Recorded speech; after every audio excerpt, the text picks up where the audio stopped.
നമസ്കാരം. മലയാളി വാർത്ത ഇൻസൈഡിലേക്ക് സ്വാഗതം. നമസ്കാരം. മുല്ലപ്പെരിയാർ ഏകോപന സമിതിയുടെ general convener doctor KS Prakash 2018 വെള്ളപ്പൊക്കത്തിൽ ആലുവയിലെ വീട് വെള്ളപ്പൊക്കം തകർത്തെറിഞ്ഞു. പിന്നീട് ജനങ്ങൾക്ക് വേണ്ടി നദീ സംരക്ഷണത്തിന് വേണ്ടി വാട്ടർ കൺസർവേഷൻ ഡോക്ടറേറ്റുള്ള ഡോക്ടർ പ്രകാശ് രംഗത്തിറങ്ങുന്നു. ജനങ്ങൾക്കൊപ്പം, നാട്ടുകാർക്കൊപ്പം അവരുടെ വേദനയിൽ അലിഞ്ഞ് പങ്കുചേരുന്നു. പിന്നീട് നിരന്തര പോരാട്ടങ്ങൾ, ഒടുവിൽ മുല്ലപ്പെരിയാർ വിഷയത്തിൽ ആഴത്തിലുള്ള പഠനം, ഞെട്ടിക്കുന്ന പല സത്യങ്ങളും അങ്ങ് കേരളത്തിന് മുന്നിൽ തുറന്നു കാട്ടി. മുല്ലപ്പെരിയാർ അപകടകരമായ സ്ഥിതിയിലാണ് ഇപ്പോഴും എന്ന് നിരന്തരം കേരളത്തെ ഓർമ്മപ്പെടുത്തുന്ന ഏറ്റവും ശ്രദ്ധേയ വ്യക്തിത്വങ്ങളിലൊരാൾ. ചില ചരിത്ര വസ്തുതകൾ ഓർമ്മപ്പെടുത്തിക്കൊണ്ട് അദ്ദേഹം നമ്മോട് ഇപ്പോൾ സംവദിക്കുന്നത് കേരളത്തിന് നഷ്ടമായ കോടികളെക്കുറിച്ചാണ്. ഒപ്പം നമ്മൾ അഭിമുഖീകരിക്കുന്ന ഏറ്റവും അപകടകരമായ സാഹചര്യത്തെക്കുറിച്ച്. മുല്ലപ്പെരിയാർ എന്ന ഡാം ഒട്ടും സുരക്ഷിതമല്ല, എപ്പോൾ വേണമെങ്കിലും ഈ ഡാം പൊട്ടും എന്ന് അദ്ദേഹം പലപ്പോഴും കേരളത്തെ ഓർമ്മപ്പെടുത്തുന്നു. ഒടുവിൽ കേരളത്തിന് നഷ്ടപ്പെട്ട കോടികളുടെ കണക്കുകൾ അങ്ങ് കൃത്യതയോടെ വിവരിക്കുമ്പോൾ അമ്പരന്ന് നിൽക്കുകയാണ് കേരളം. കാരണം ഇത്രയധികം പണം കേരളത്തിൽ നിന്ന് ഒലിച്ചു പോകുന്ന കാഴ്ച. 1886 ഒരു പാട്ടക്കരാർ ഒപ്പിടുന്നു. 999 വർഷത്തേക്ക്. അന്ന് 5 രൂപ നിരക്കിലായിരുന്നു ആ പാട്ടക്കരാർ. പിന്നീട് 1970 പാട്ടക്കരാർ പരിഷ്കരിക്കുന്നു. 8000 ഏക്കർ ഭൂമി പാട്ടക്കരാറിൻ്റെ ഭാഗമായി തമിഴ്നാടിന് പാട്ടത്തിന് നൽകിയ ഒരു അപൂർവ കരാർ. 1970 5 രൂപയിൽ നിന്ന് 30 രൂപയായി വർദ്ധിപ്പിക്കുന്നു. 8000 ഏക്കറിലേക്ക് 52 ഏക്കർ കൂടി പിന്നീട് കൂട്ടിച്ചേർക്കുന്നു.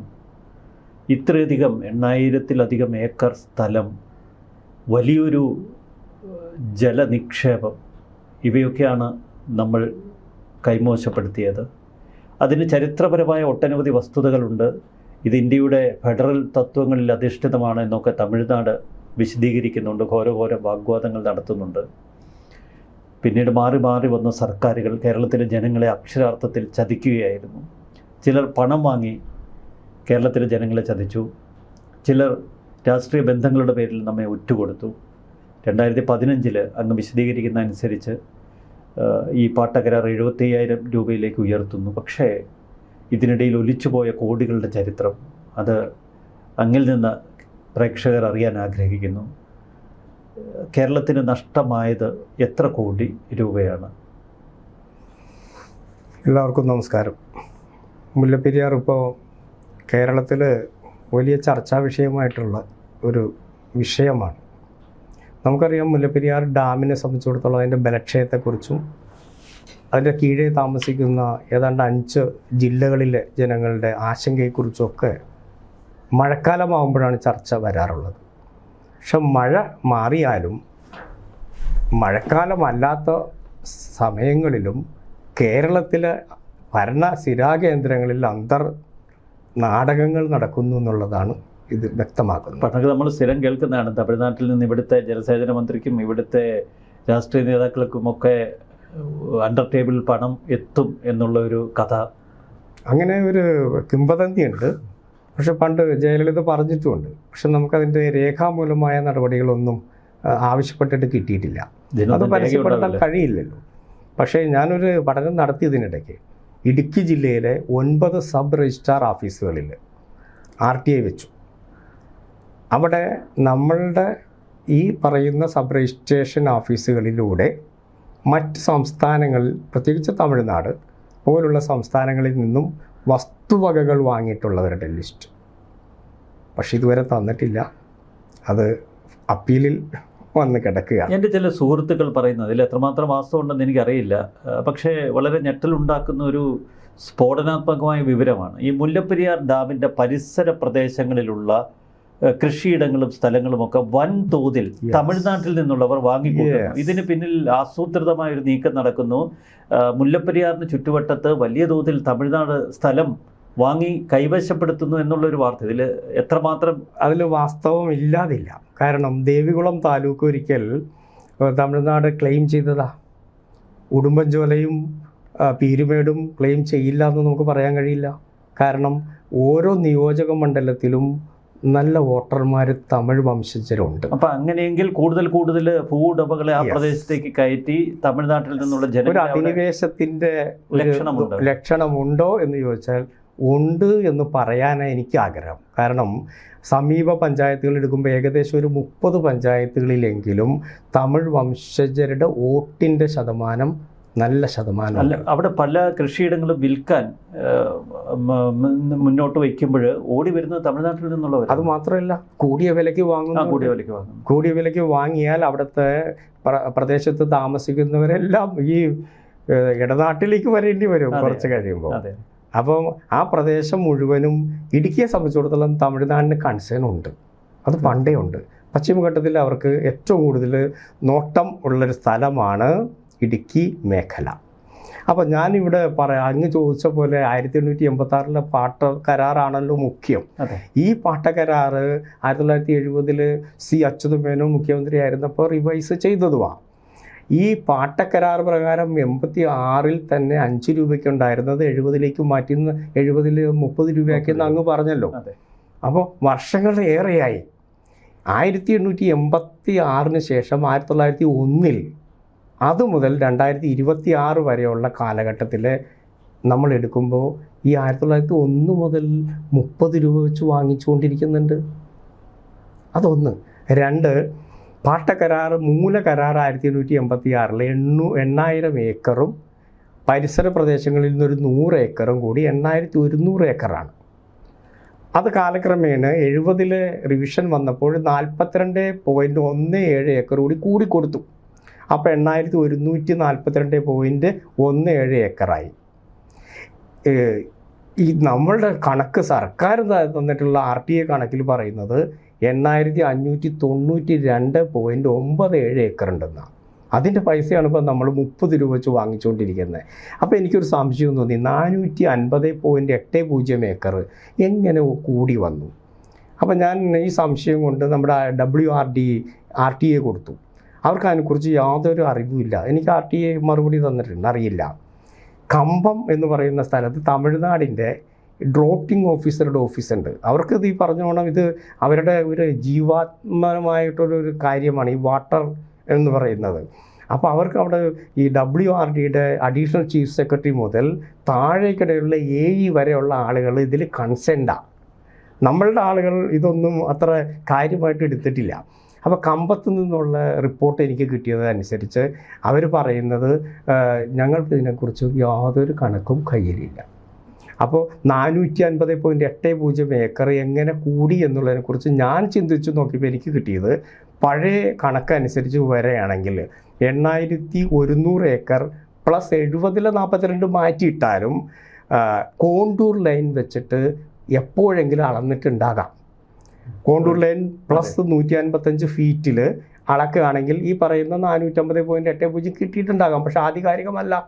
അപ്പോൾ അതുകൊണ്ട് 8,592.97 ഏക്കറിൻ്റെ പൈസ ഇപ്പോൾ വാങ്ങുന്നു. അത് 30 രൂപ നിലയ്ക്കാണ് വാങ്ങിക്കൊണ്ടിരിക്കുന്നത്. ഈ പൈസയുടെ വിഷയമാണ് നമ്മളിപ്പോൾ ചർച്ച ചെയ്യുന്നത്. അതിൽ ഹ്യൂജ് എമൗണ്ട് നമുക്ക് ലോസ് വന്നുകൊണ്ടിരിക്കുകയാണ്.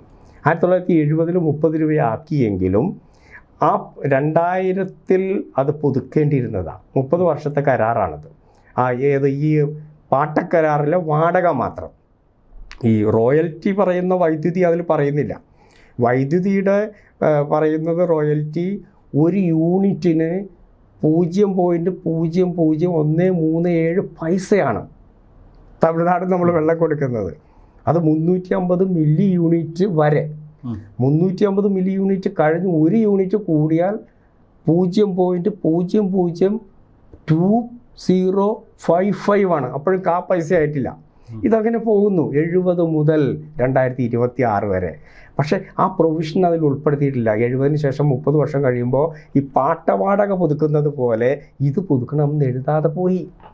അവിടെ വലിയൊരു തെറ്റ് നമുക്ക് സംഭവിച്ചു. നമ്മൾ വൈദ്യുതിയുടെ കാര്യത്തിൽ വലിയ കഷ്ടപ്പെടുന്ന ഒരു നാടാണെന്ന് നമുക്കറിയാമല്ലോ. പോക്കറ്റിൽ നിന്ന് ദിനം പ്രതി നമ്മൾ വൈദ്യുതിയുടെ ചാർജ് കൊടുത്തുകൊണ്ടേയിരിക്കുകയാണ്.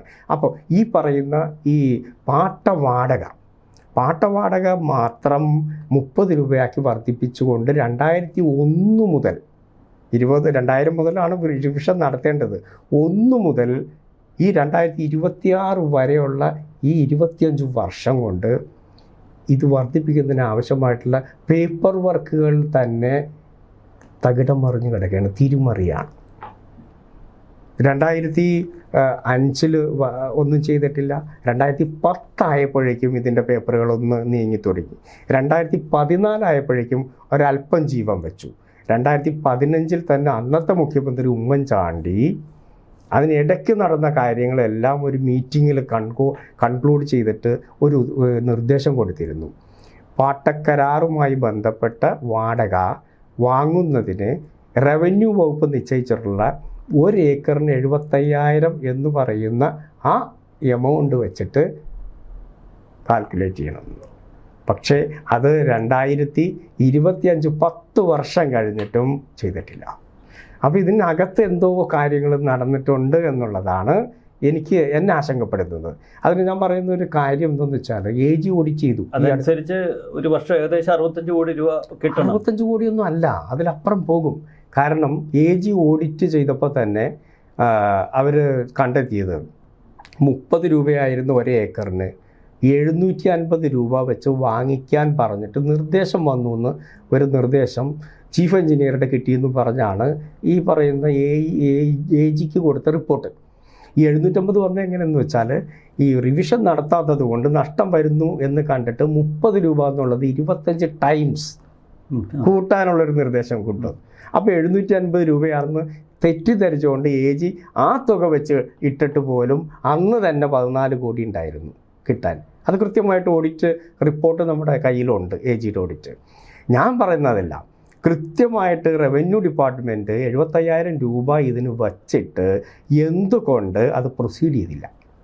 അപ്പോൾ ഏകദേശം കോടിക്കണക്കിന് രൂപ, നമ്മൾ പറയുന്നിടത്തൊന്നും നിൽക്കില്ല, അത് കോടിക്കണക്കിന് രൂപ ഇങ്ങോട്ട് നമുക്ക് ഈ പറയുന്ന ഇനത്തിൽ കിട്ടാനുണ്ട്. 2016 മുതൽ പിന്നീട് കേരളം ഭരിച്ചത് പിണറായി വിജയൻ സർക്കാരാണ്. അപ്പോൾ ഇടതുപക്ഷ സർക്കാർ വലിയ അട്ടിമറി ഇതിൽ നടത്തിയെന്ന് നമ്മൾ കരുതേണ്ടി വരില്ലേ? അത് നമുക്ക് ഊഹിച്ചാൽ ആളുകളെ തെറ്റു പറയാൻ കഴിയില്ല. കാരണം കാര്യശേഷിയുള്ള ഒരു സർക്കാർ ഖജനാവിലേക്ക് പൊതുമുതൽ എന്നുള്ള നിലയ്ക്ക് ഇത് വാങ്ങാൻ ബാധ്യസ്ഥരല്ലേ. പറയാൻ വേണമെങ്കിൽ സുപ്രീം കോടതിയിൽ പ്രമാദമായ കേസുണ്ടായിരുന്നു, അതുകൊണ്ടാണ് ഞങ്ങൾക്ക് വാങ്ങാൻ കഴിഞ്ഞതെന്നൊക്കെ പറയാം. പക്ഷേ സുപ്രീം കോടതിയിൽ മോഹൻ വി കട്ടാർക്കി എന്ന് പറയുന്ന അഡ്വക്കേറ്റ് ലീഗൽ ഒപ്പീനിയൻ കൊടുത്തിട്ടുണ്ട് ഈ 2015 തന്നെ. റോയൽറ്റി അതിൽ എഴുതി ചേർത്തിട്ടില്ലെങ്കിലും ക്ലോസ് 7 പ്രകാരം റോയൽറ്റി ക്ലെയിം ചെയ്യാം, നമുക്ക് ഇല്ലെങ്കിലും ക്ലെയിം ചെയ്യാം. എങ്ങനെ? ജനറൽ പ്രിൻസിപ്പിൾസ് ഓഫ് ലോ 131 പ്രകാരം തമിഴ്നാടിനൊരു കത്ത് കൊടുക്കുക, സിംപിളി ഒരു കത്ത് കൊടുക്കുക. തമിഴ്നാട് പറയണം ഞങ്ങൾക്കിത് ബാധകമല്ലെന്ന് പറഞ്ഞാൽ then proceed to supreme court. കൃത്യമായിട്ട് എഴുതി വെച്ചിട്ടുണ്ട് ഒപ്പീനിയൻ. ചെയ്തില്ല. 2025 വരുമ്പോൾ 10 വർഷമായിട്ടും ചെയ്തില്ലെന്ന് പറയുമ്പോൾ അവിടെ നമുക്കതിനെ ന്യായീകരിക്കാൻ പറ്റുമോ? അപ്പോൾ അതങ്ങനെ ആ രീതിയിൽ ഈ പറയുന്ന ഈ ഏക്കർ കണക്കിന് വസ്തുവിൻ്റെ തിരിമറി. ഇപ്പോൾ ഈ 450.80 ഞാൻ പറഞ്ഞല്ലോ, ശരിക്കും അതല്ല. കാരണം ഡിമൈസ്ഡ് ചെയ്തിരിക്കുന്ന ഭൂമി എന്ന് പറയുന്ന വൃഷ്ടിപ്രദേശം മുഴുവനും വരും. വിജയ് പറയുന്നത് 152 അടി ജലനിരപ്പ് ഉയർത്തുമെന്ന് തമിഴ്നാട് ജനങ്ങൾക്ക് വാക്കുകൊടുത്തു. അത്തരമൊരു സാഹചര്യം ഉണ്ടായാൽ കൂടുതൽ വനമേഖല വെള്ളത്തിനടിയിലാകും. കാരണം ഇപ്പോൾ തന്നെ പെരിയാർ ഈ പറയുന്ന ഏരിയയിൽ 8592.97 ഏക്കർന്ന് നമ്മൾ കാണുന്നു. പക്ഷേ എത്രമാത്രം വെള്ളത്തിനടിയിലുണ്ട്? 1,42,000 ഏക്കർ വെള്ളത്തിനടിയിലാണെന്ന് ഞാൻ പ്രൂവ് ചെയ്യാൻ തയ്യാറാണ്. അത് ആര് സഹിക്കും? അതിൻ്റെ എമൗണ്ട് നമുക്ക് എന്ത് ഗുണമുണ്ട് അതിൽ നിന്നും? നമുക്ക് ആകെ വെള്ളം കൊടുത്തിട്ട് കിട്ടുന്നത് ഈ പറയുന്ന പാട്ട കരാർ പ്രകാരമുള്ള പഴയ റേറ്റും ഈ പറയുന്ന പാട്ട കരാർ പ്രകാരമുള്ള റോയൽറ്റി റേറ്റ്. കേരളം അനുഭവിക്കുന്ന റിസ്ക് അവിടെയാണ് റിസ്ക്. അതിലും നമ്മൾ ആശങ്കപ്പെട്ട് ജീവിക്കുന്ന ഒരു. ഈ ഡാമിൻ്റെ കാലാവധി എത്ര വർഷമായിരുന്നു? കൃത്യമായി പറഞ്ഞാൽ ഈ ഇപ്പം ഇട്ടിരിക്കുന്നത് 1886 999 കരാറ് പ്ലസ് 70 ഒരു 999 കൂടി എഴുതി ചേർത്തു.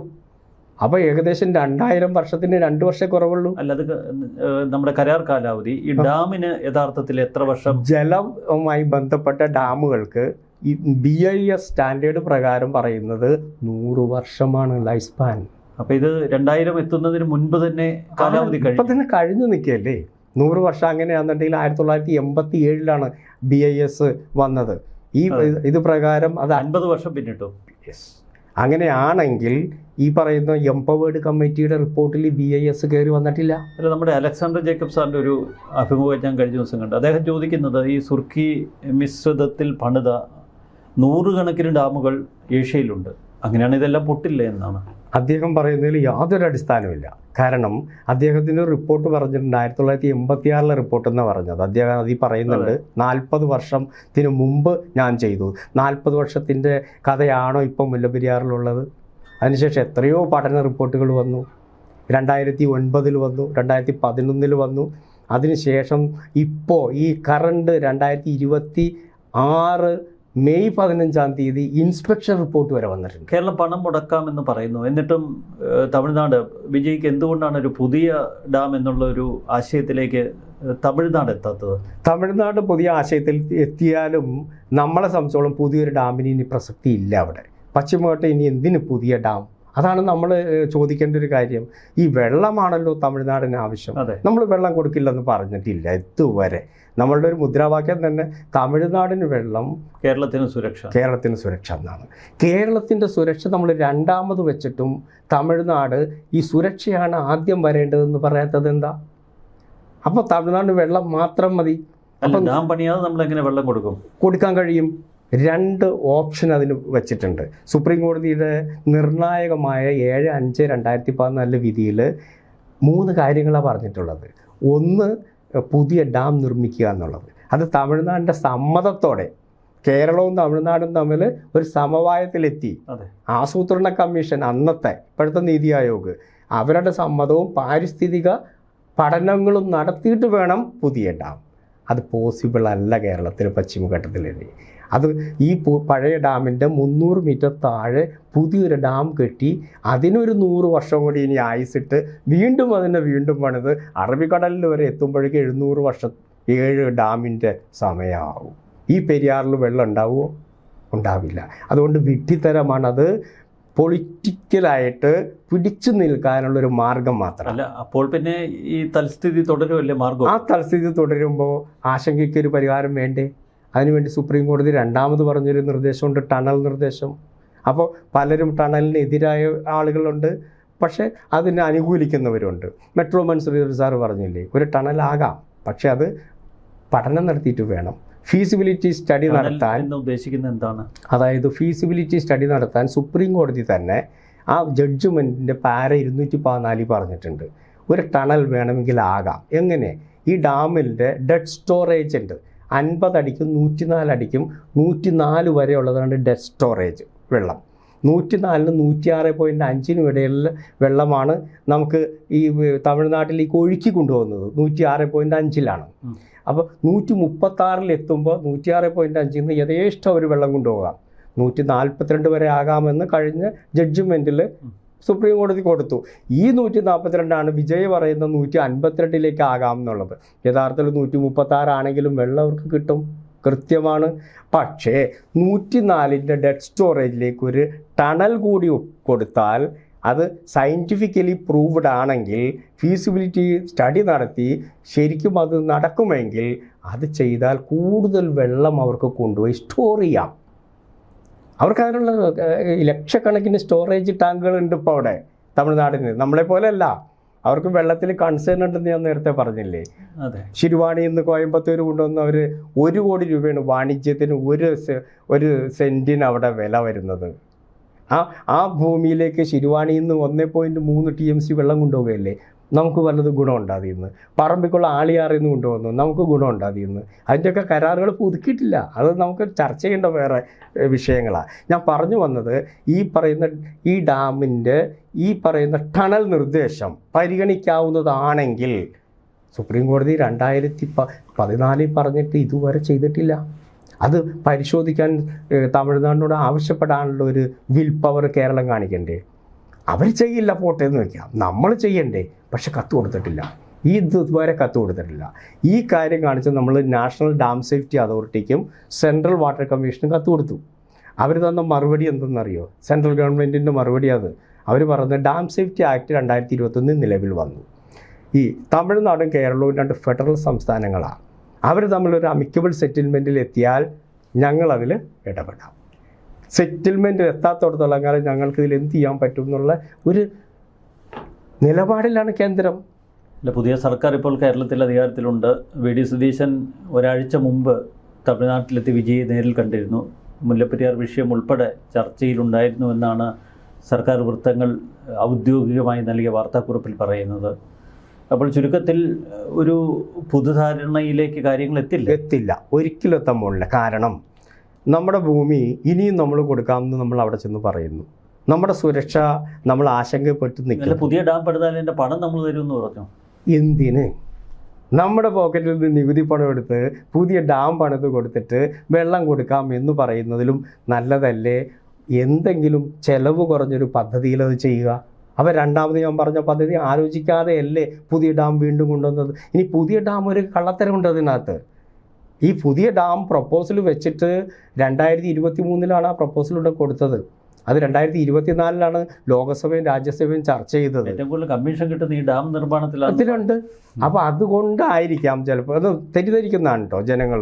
തെറ്റിദ്ധരിച്ചാൽ കുറ്റം പറയാൻ പറ്റുമോ? അപ്പം ഏറ്റവും ഫീസിബിളായിട്ടുള്ള ഈ ടണൽ സംവിധാനം നടന്നില്ലെന്ന് തന്നെ ഇരിക്കട്ടെ. മൂന്നാമത്തെ ഒരു ഓപ്ഷൻ പറഞ്ഞിട്ടുണ്ട്. മൂന്നാമത്തെ ഓപ്ഷൻ എന്താ? ഈ മുല്ലപ്പെരിയാർ അപകടാവസ്ഥയിലാണെന്ന് നമുക്കറിയാം.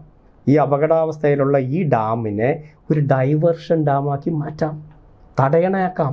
ഈ ഡൈവേർഷൻ ഡാമാക്കി മാറ്റാം എന്ന് പറഞ്ഞാൽ നമ്മൾ രണ്ടുപേരും പറഞ്ഞതല്ല. 1886 ആ കരാറിൽ തന്നെ പറയുന്നുണ്ട്. അന്നൊന്നും മുല്ലപ്പെരിയാർ എന്നുള്ള വാക്ക് ഡാം എന്ന് പറഞ്ഞിട്ടില്ല, ഡൈവേർഷൻ ഡാം എന്നാണ് പറഞ്ഞിട്ടുള്ളത്.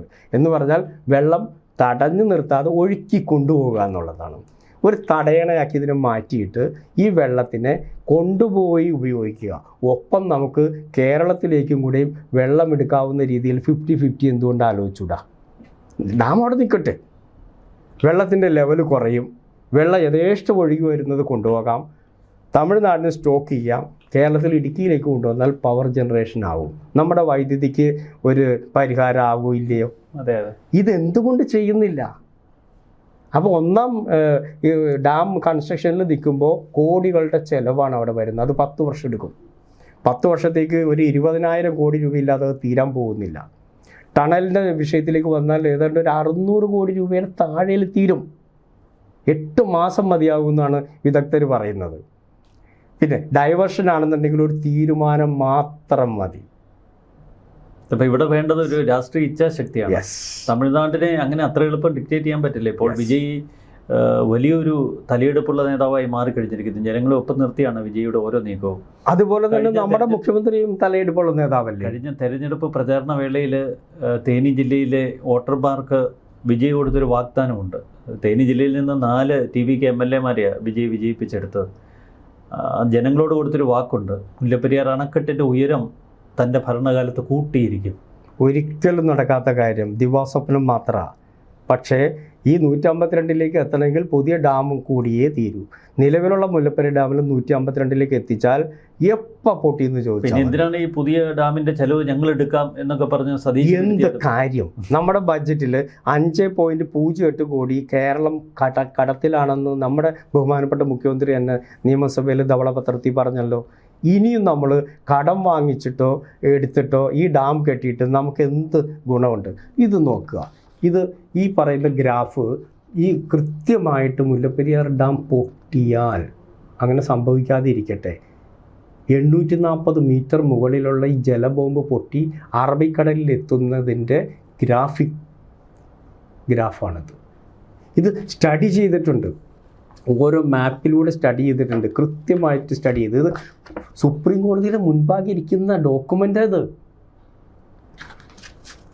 ഇത്രയ്ക്ക് കാര്യക്ഷമമായിട്ട് കാര്യങ്ങൾ നടക്കുമ്പോൾ ഇതൊന്നും കണ്ടില്ലെന്നും നടിച്ചിട്ട് ഇതുമായി ബന്ധപ്പെട്ട് ഇവിടെ ഈ കാര്യം പറഞ്ഞാൽ നമുക്ക് വാട്ടർ റിസോഴ്സസിനെ കുറിച്ച് ഒരു ചിന്തയില്ല. അങ്ങ് കേരളത്തിൻ്റെ മുഖ്യമന്ത്രിയെ കണ്ടിരുന്നോ ഈ കാര്യങ്ങൾ? അദ്ദേഹം അധികാരത്തിലേറിയപ്പോൾ ആദ്യം തന്നെ ഞാൻ അദ്ദേഹത്തിന് കൊടുത്ത ഒരു നിവേദനം ഇതാണ്: പുതുയുഗ നവോത്ഥാന 2ാം കേരള വികസന പത്രിക 2026, സുസ്ഥിര ധനവിനിയോഗം, സുരക്ഷിത പുരോഗതി. 49 പേജുള്ള ഈ നിർദ്ദേശത്തിൽ ആദ്യ നിർദ്ദേശം തന്നെ നമ്മുടെ അന്തർ സംസ്ഥാന ജല കരാറുകളെല്ലാം പുനഃപരിശോധിച്ച് ആവശ്യമായ നടപടിയെടുക്കണം എന്നാണ്. ഇതിലൂടെ നമുക്ക് കിട്ടുന്നത് കോടികളാണ്.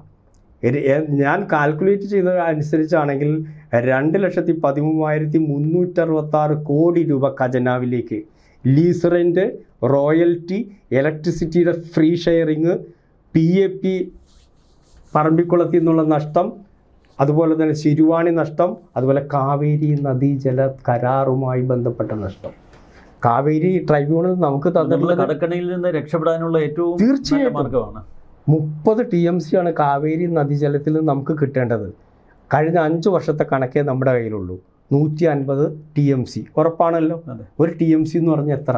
1 കിലോമീറ്റർ നീളവും 1 കിലോമീറ്റർ വീതിയും 30.48 മീറ്റർ ആഴവുമുള്ള വെള്ളത്തിൻ്റെ അളവാണ് ഒരു TMC.